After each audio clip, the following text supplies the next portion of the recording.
इस पाठ का नाम है भोलाराम का जीव और यह पाठ लिखा है हरिशंकर परसाई जी ने। पाठ परिचय। भोलाराम का जीव परसाई जी की एक उत्कृष्ट व्यंग्य रचना है। इसके द्वारा इन्होंने सरकारी कार्यालयों में बढ़ते भ्रष्टाचार, रिश्वतखोरी तथा अकर्मण्यता पर करारा व्यंग्य किया है। क्लर्क भोलाराम जीवन भर अभावों से व्यस्त रहे। रिटायर होने के 5 वर्ष बाद भी सरकारी कार्यालयों में व्याप्त रिश्वतखोरी के कारण इन्हें पेंशन नहीं मिली। इसी बीच भोलाराम की मृत्यु हुई।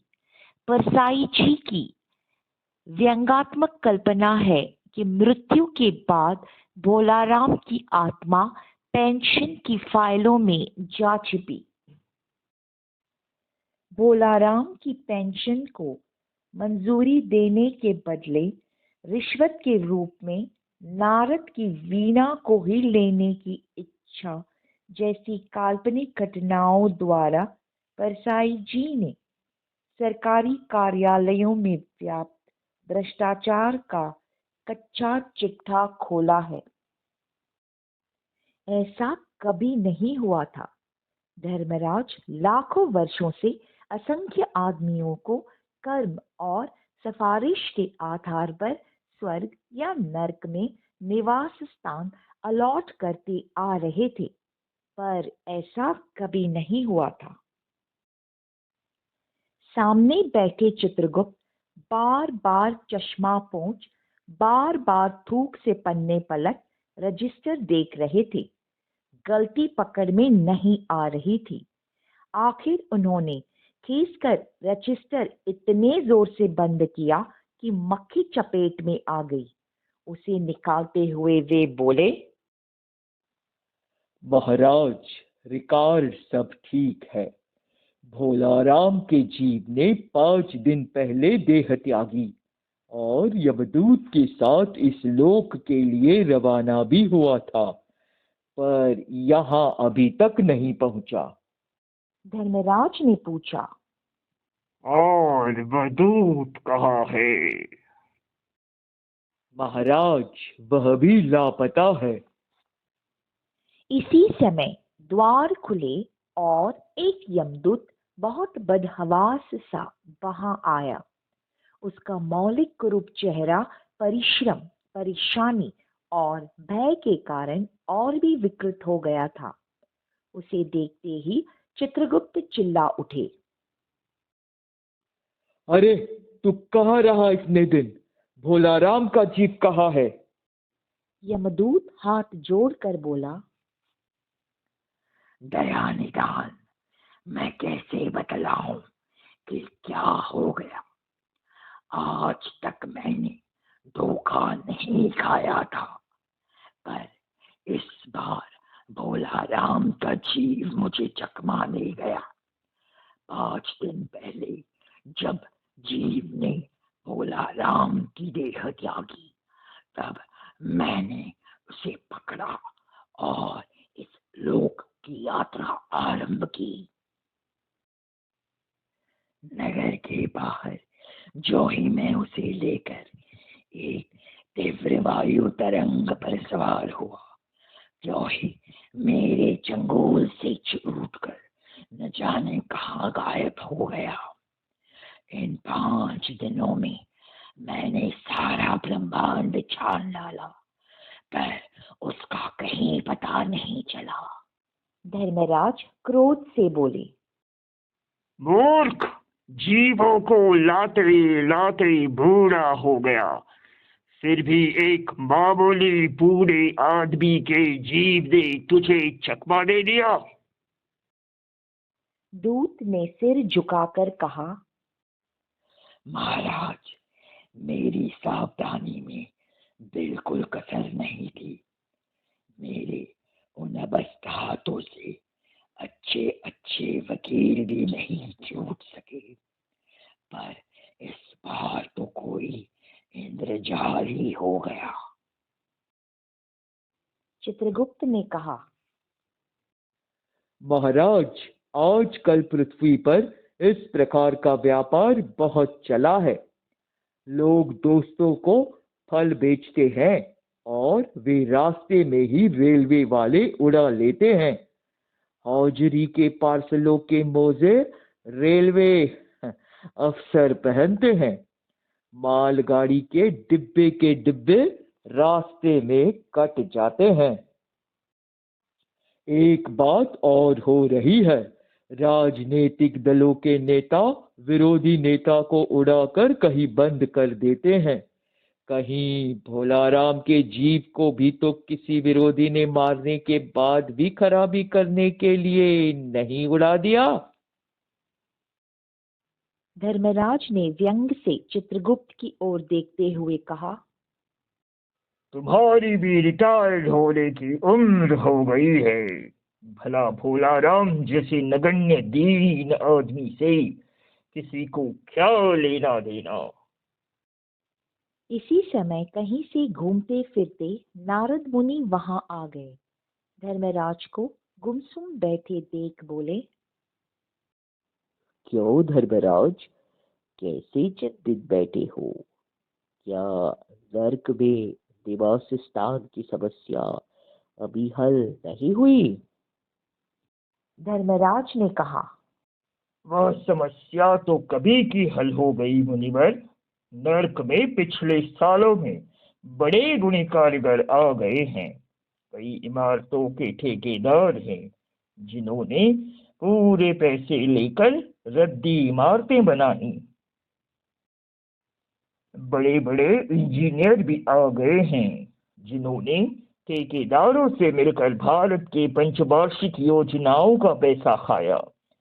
ओवरसियर हैं जिन्होंने उन मजदूरों की हाजिरी भरकर पैसा हड़पा जो कभी काम पर गए ही नहीं।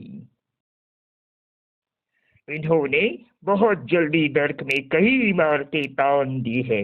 वह समस्या तो हल हो गई। भोलाराम नाम के एक आदमी की 5 दिन पहले मृत्यु हुई। उसके जीव को यह दूत हला रहा था कि जीव इस रास्ते में चकमा देकर भाग गया। इसने सारा ब्रह्मांड छान डाला पर वह कहीं नहीं मिला। अगर ऐसा होने लगा तो पाप पुण्य का भेद ही मिट जाएगा। नारद ने पूछा, उस पर इनकम टैक्स तो बकाया नहीं था। हो सकता है उन लोगों ने रोक लिया हो। चित्रगुप्त ने कहा, इनकम होती तो टैक्स होता, भूख मरा था। नारद बोले, मामला बड़ा दिलचस्प है। अच्छा, मुझे उसका नाम पता तो बतलाओ, मैं पृथ्वी पर जाता हूँ। चित्रगुप्त ने रजिस्टर देखकर बताया, भोलाराम नाम था उसका। जबलपुर शहर के धमापुर मोहल्ले में नाले के किनारे एक 1.5 कमरे के टूटे फूटे मकान में वह परिवार सहित रहता था। उसकी एक स्त्री थी, 2 लड़के और एक लड़की। उम्र लगभग 65 साल। सरकारी नौकर था। 5 साल पहले रिटायर हो गया था। मकान का किराया उसने 1 साल से नहीं दिया था, इसीलिए मकान मालिक उसे निकालना चाहता था। इतने में भोलाराम ने संसार ही छोड़ दिया। आज 5वां दिन है। बहुत संभव है कि अगर मकान मालिक वास्तविक मकान मालिक है तो उसने भोलाराम के मरते ही उसके परिवार को निकाल दिया होगा। इसलिए आपको परिवार की तलाश में काफी घूमना पड़ेगा।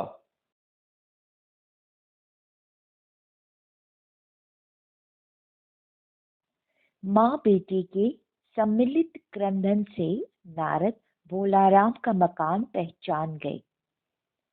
द्वार पर जाकर उन्होंने आवाज लगाई, नारायण नारायण। लड़की ने देखकर कहा, आगे जाओ महाराज, नारद ने कहा, मुझे भिक्षा नहीं चाहिए। मुझे भोला राम के बारे में कुछ पूछताछ करनी है। अपनी माँ को जरा बाहर भेजो बेटी। भोलाराम की पत्नी बाहर आई। नारद ने कहा, माता, भोला राम को क्या बीमारी थी? क्या बताऊं, गरीबी की बीमारी थी। 5 साल हो गए पेंशन पर बैठी, पर पेंशन अभी तक नहीं मिली। हर 10-15 दिन में एक दरखास्त देते थे, पर वहां से या तो जवाब नहीं आता था, और आता तो यही कि तुम्हारी पेंशन के मामले पर विचार हो रहा है। इन 5 सालों में मेरे सब गहने बेचकर हम लोग खा गए, फिर बर्तन बिके, अब कुछ नहीं बचा था। फाके होने लगे थे, चिंता में घुलते घुलते, और भूखे मरते मरते उन्होंने दम तोड़ दिया। नारद ने कहा, क्या करोगी माँ? उनकी उतनी ही उम्र थी। ऐसा तो मत कहो महाराज, उम्र तो बहुत थी।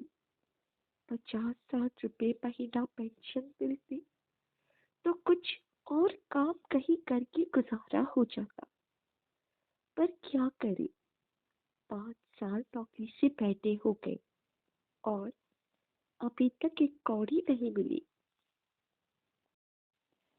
दुख की कथा सुनने की फुर्सत नारद को थी नहीं।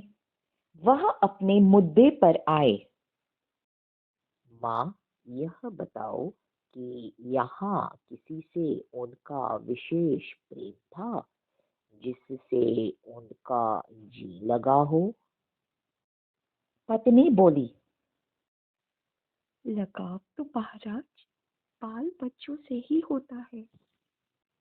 नहीं, परिवार के बाहर भी हो सकता है।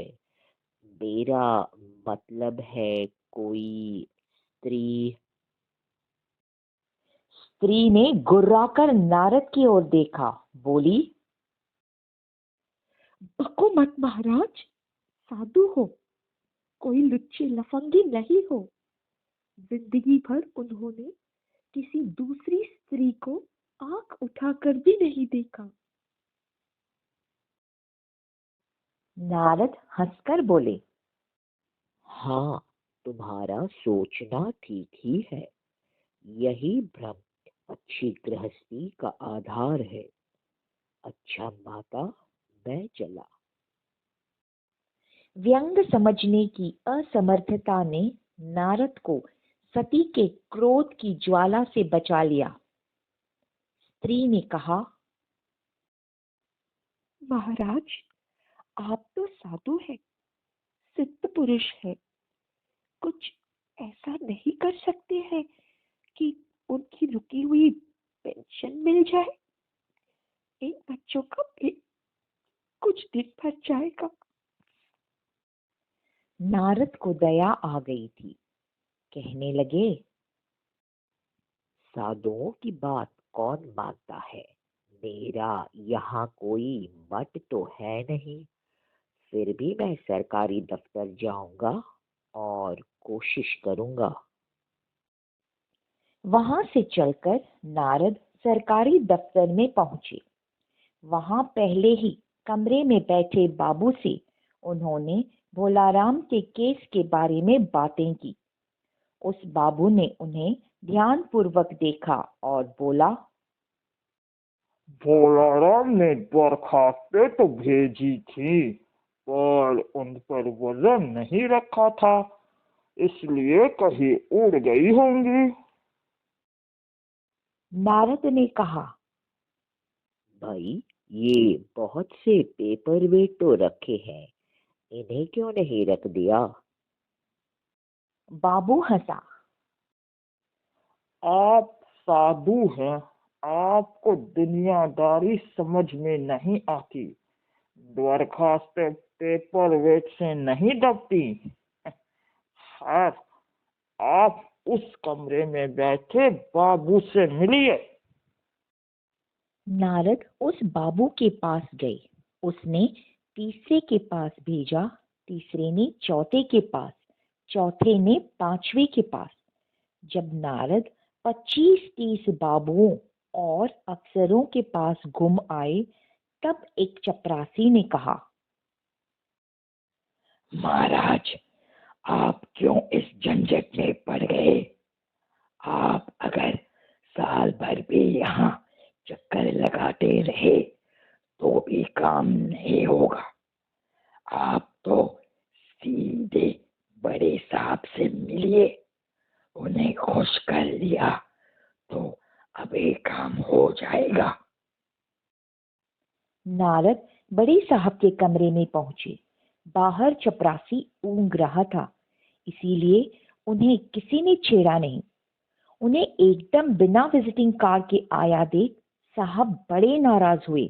बोले, ऐसे कोई मंदिर बंदर समझ लिया है क्या? धड़धड़ाते हुए चले आए, चिट क्यों नहीं भेजी? नारद ने कहा, कैसे भेजता, चपरासी तो सो रहा है। क्या काम है? साहब ने रौब से पूछा। नारद ने भोलाराम का पेंशन केस बतलाया। साहब बोले, आप हैं वैरागी, दफ्तरों के रीति रिवाज नहीं जानते। असल में भोलाराम ने गलती की। भाई, यह भी एक मंदिर है, यहाँ भी दान पुण्य करना पड़ता है, भेंट चढ़ानी पड़ती है। आप भोलाराम के आत्मीय मालूम होते हैं। भोलाराम की दरखास्तें उड़ रही हैं, उन पर वजन रखिए। नारद ने सोचा कि फिर यहाँ वजन की समस्या खड़ी हो गई। साहब बोले, भाई, सरकारी पैसे का मामला है। पेंशन का केस 20 दफ्तरों में जाता है, देर लग जाती है। हजारों बार एक ही बात को 1000 जगह लिखना पड़ता है, तब पक्की होती है। हाँ, जल्दी भी हो सकती है, मगर साहब रुके। नारद ने पूछा, मगर क्या? साहब ने कुटिल मुस्कान के साथ कहा, मगर वजन चाहिए। आप समझे नहीं? जैसे आपकी यह सुंदर वीणा है, इसका भी वजन भोलाराम की दरख्वास्त पर रखा जा सकता है। मेरी लड़की गाना बजाना सीखती है, यह मैं उसे दे दूंगा। साधुओं की वीणा तो बड़ी पवित्र होती है। लड़की जल्दी संगीत सीख गई तो उसकी शादी हो जाएगी। नारद अपनी वीणा छीनते देखकर जरा घबराए, पर फिर संभल कर उन्होंने वीणा टेबल पर रखकर कहा, यह लीजिए, अब जरा जल्दी उसकी पेंशन का ऑर्डर निकाल दीजिए।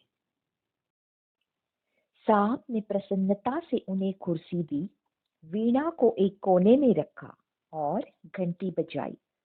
चपरासी हाजिर हुआ। साहब ने हुक्म दिया, बड़े बाबू से भोलाराम के केस की फाइल लाओ। थोड़ी देर बाद चपरासी भोलाराम की 100-150 दरखास्तों से भरी फाइल लेकर आया।